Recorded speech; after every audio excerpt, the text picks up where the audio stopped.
असदुद्दीन ओवैसी साहब की सीट का क्या होगा, इम्तियाज जलील साहब की सीट का क्या होगा, औरंगाबाद की सीट का क्या होगा, बिहार के किशनगंज की सीट का क्या होगा, काराकाट का क्या होगा, शिवहर का क्या होगा, मधुबनी का क्या होगा, इन तमाम सीटों का क्या। तो स्वागत है आपका हमारे YouTube चैनल पर MIM फॉर इंडिया पर। और अगर अभी तक आपने YouTube चैनल को सब्सक्राइब नहीं किया तो सब्सक्राइब कर लीजिए ताकि MIM की तमाम खबरें आप तक मिलते रहें। आप एग्जिट पोल देख रहे होंगे लेकिन आप परेशान होंगे कि MIM का क्या होगा, MIM कहाँ से जीतेगी, MIM को कितने % वोट मिलेंगे, MIM के किस कैंडिडेट कितने % एग्जिट पोल में दिखाया जा रहा है जीतने के चांसेस, और कहाँ पर MIM हार रही है। इस वक्त जो है आपके अंदर वो सवाल बने हुए हैं। हालांकि इन्हीं सवालों के जवाब लेकर के मैं आपके सामने आ गया हूँ। 2019 के आंकड़े के मुताबिक और 2024 के आंकड़े, दोनों आंकड़े आपको मैं बताने की कोशिश करूंगा कि इस वक्त जो है एग्जिट पोल जो गोदी मीडिया का है, जो एग्जिट पोल दिखाया जा रहा है कि इस वक्त जो है वो हिंदुस्तान में भारतीय जनता पार्टी की सरकार जो है तीसरी बार प्रचंड बहुमत से बन रही है।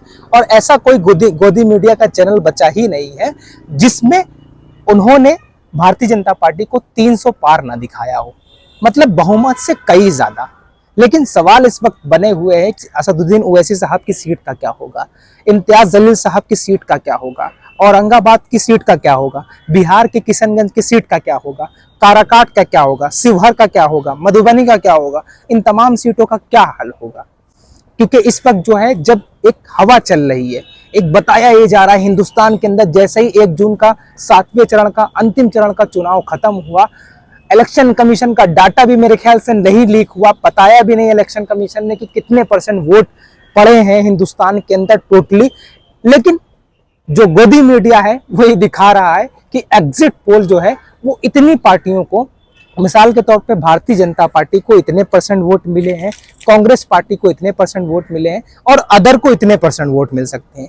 लेकिन किसी के अंदर एक हिम्मत नहीं आ रही कि वो MIM के कैंडिडेट्स कहां पर जीत रहे हैं और कहां पर हार रहे हैं वो बता पाए। क्योंकि ये जो एग्जिट पोल है बमुताबिक राहुल गांधी ने एक मीडिया से मुखातिब होकर के ये कहा कि ये जो एग्जिट पोल है वो भाजपा के दफ्तर में बने हुए एग्जिट पोल हैं। हालांकि हम तमाम जनता, अगर किसी ने किसी के नाम पर वोट दिया है तो वो नफरत के खिलाफ वोट किया था, बेरोजगारी के खिलाफ वोट किया था, महंगाई के खिलाफ वोट किया था। और खास करके जो MIM के चाहने वालों हैं उन्होंने अपनी क़यादत को, अपनी ताकत को मजबूत करने के लिए वोट दिया था, अपने हुकूक की लड़ाई लड़ने के लिए वोट किया गया था और अपनी असुरक्षा के खिलाफ वोट किया था, हिजाब पर वोट किया था, ट्रिपल तलाक पर वोट किया था, CA के खिलाफ किया था, NRC के खिलाफ किया था। मतलब जिस सीटों पर MIM के लोग जीत सकते थे MIM के लोगों ने वहां पर वोट दिया है।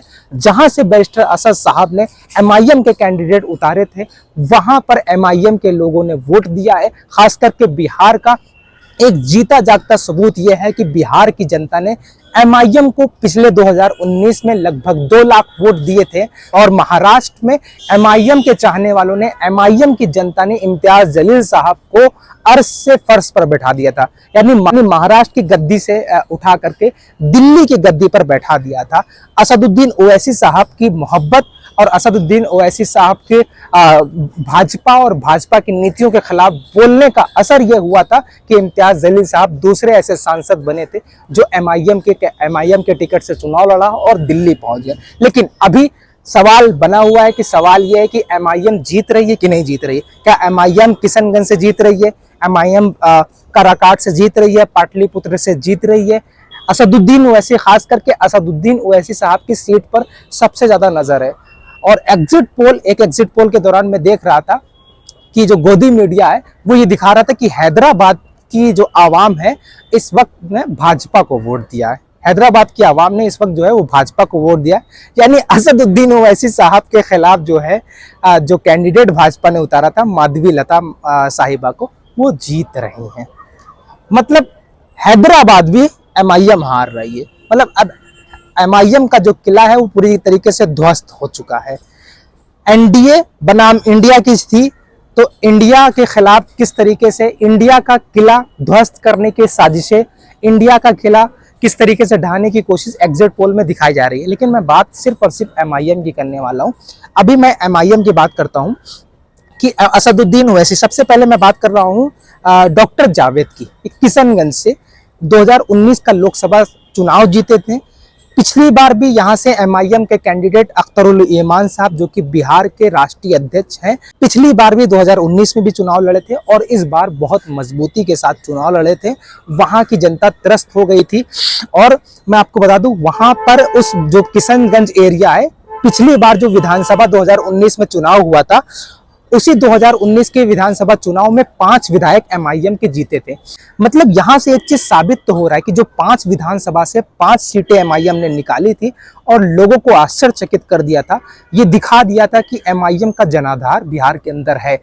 उसी किशनगंज एरिया में, उसी किशनगंज के डिस्ट्रिक्ट में एमआईएम के अख्तरुल ईमान साहब पिछली बार भी अपनी किस्मत को आजमाया था और अल्हम्दुलिल्लाह अच्छे वोट मिले थे, लोगों ने अपनी मोहब्बत से नवाजा था। लेकिन इस वक्त जो है बताया जा रहा है कि डॉक्टर जावेद जो पिछली बार जीते थे वो इस बार भी जीत गए।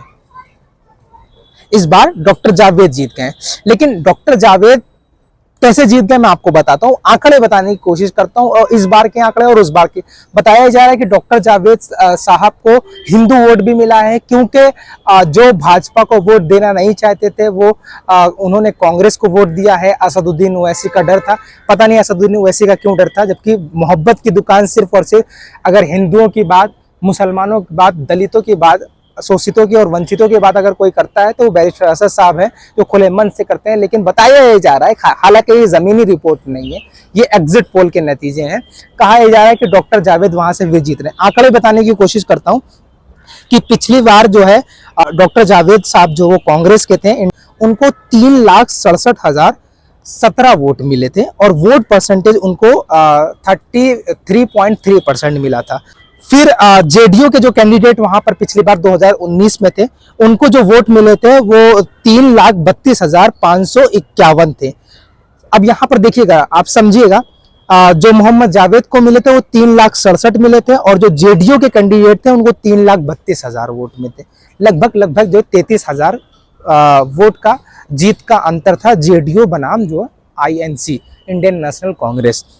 लेकिन अख्तरुल ईमान साहब एमआईएम से चुनाव लड़े थे, 2,95,029 वोट हासिल किए थे, यानी लगभग 3 लाख वोट एमआईएम ने हासिल किए थे। कब हासिल किए थे? जब कांग्रेस के डॉक्टर जावेद वहां से जीते थे। इस वक्त एमआईएम के 5 विधानसभा एमआईएम के लोग जीते हुए थे, एमआईएम जीती हुई थी, तो जो 5 विधानसभाओं का जो वोट था वो भी अख्तरुल ईमान साहब के पक्ष में गया था। जो 4 विधायक टूट करके आरजेडी में चले गए थे, वो 4 विधायक टूटने का जो जनता में आक्रोश था, वो कहीं ना कहीं वो जो वोट बैंक था वो अख्तरुल ईमान साहब की तरफ गया था। बिहार के किशनगंज में जो वोट पड़ा है वो एमआईएम के पक्ष में पड़ा है। कोई डॉक्टर जावेद साहब नहीं, कोई जेडीयू के कैंडिडेट नहीं, कोई भाजपा वाला कोई कैंडिडेट नहीं, बल्कि एमआईएम किशनगंज में जीतने जा रही है। मैं वीडियो के माध्यम से ये कह सकता हूं कि पिछली बार डॉक्टर जावेद माफ कीजिएगा, पिछली बार अख्तरुल ईमान साहब को लगभग 3 लाख वोट मिले थे, इस बार 5 लाख वोट मिलेंगे इंशाअल्लाह ताला। अब मैं बात करने वाला हूं इम्तियाज जलील साहब की, जहां पिछली बार इम्तियाज जलील साहब ने शिवसेना के कैंडिडेट को हरा करके एक इतिहास रचा था और दुनिया को ये दिखाया था, खास करके सो कॉल्ड सेकुलरिज्म वाली पार्टियों को ये बताया था, जो लोग कहते हैं कि हम अकेले नहीं जीत सकते। इम्तियाज जलील साहब ने मेहनत करके ये बता दिया था कि हम चुनाव जीत सकते हैं और हम अपने लोगों की आवाज बन सकते हैं। आज मैं इम्तियाज जलील साहब का भी रिकॉर्ड दिखा रहा हूँ कि पिछली बार से इस बार कितने वोट मिलेंगे और पिछली बार कितने वोट मिले थे।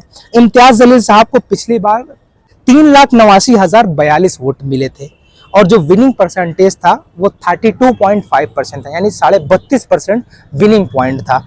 अब मैं आपको बताता हूं कि चंद्रकांत खैरे शिवसेना के कैंडिडेट थे, जिनको हरा करके इम्तियाज जलील साहब संसद पहुंचे थे।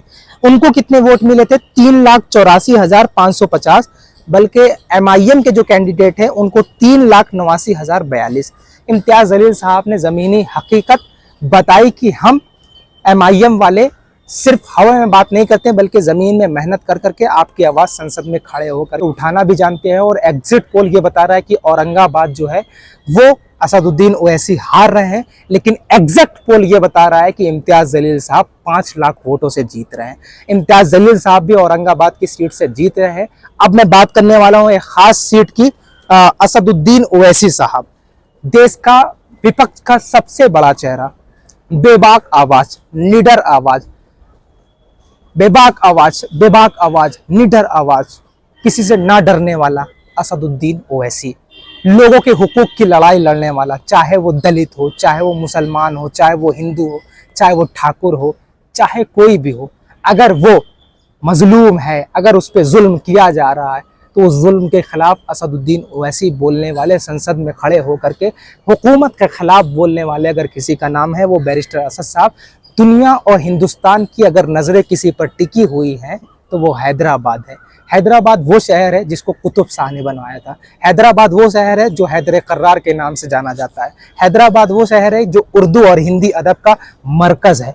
अब मैं बात करने वाला हूँ असदुद्दीन ओवैसी साहब का। ये वही ओवैसी ख़ानदान से ताल्लुक़ रखते हैं जब देश की जीडीपी डाउन हो गई थी तो अपनी अपनी प्रॉपर्टी से देश को सोना दान करने वाले परिवार अगर कोई था तो वो बैरिस्टर असद साहब थे। अब मैं आपको बताता हूँ कि पिछली बार बैरिस्टर असद साहब को कितने वोट मिले थे। पिछली बार असद साहब को जो हैदराबाद की जो सीट है, लोकसभा सीट है, वो 5,13,868 वोट हासिल किए थे। MIM के कैंडिडेट असद ओवैसी साहब ने 5,13,868 वोट हासिल किए थे और जो विनिंग परसेंटेज था वो 52.9% था।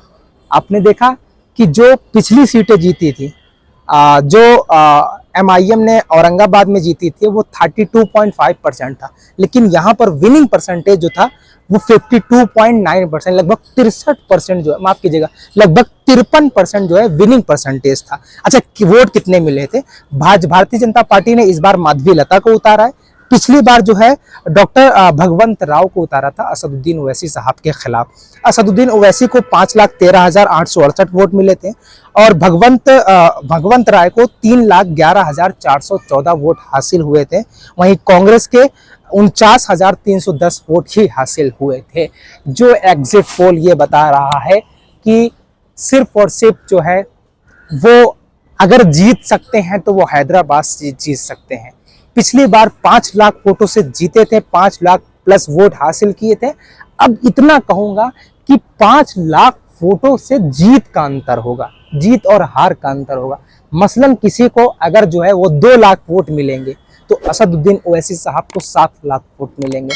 और मैं अपने YouTube चैनल के माध्यम से कह सकता हूं कि जमीनी रिपोर्ट के आंकड़ों के मुताबिक मैं ये कह सकता हूं कि बैरिस्टर असद साहब इस बार कम से कम जो है वो 3 लोकसभा सीटें जीत करके अगर इंडिया गठबंधन की सरकार बनती है तो इंडिया गठबंधन का समर्थन करके देश में भाजपा को हटाने का काम करेंगे। देश में भाजपा के खिलाफ जो है वो समर्थन इंडिया गठबंधन को करेंगे। उन्होंने अपने मंच पर कहा है बिहार के काराकाट भी इंशाल्लाह जीतेंगे, बिहार के शिवहर भी जीतेंगे, जहां से राणा रंजीत साहब भी इंशाल्लाह चुनाव लड़ेंगे, क्योंकि वहां पर फैक्टर अगर किसी चीज का है तो वो राजपूत फैक्टर है। और भी आप नतीजे देखने के लिए मेरे YouTube चैनल को सब्सक्राइब कीजिए।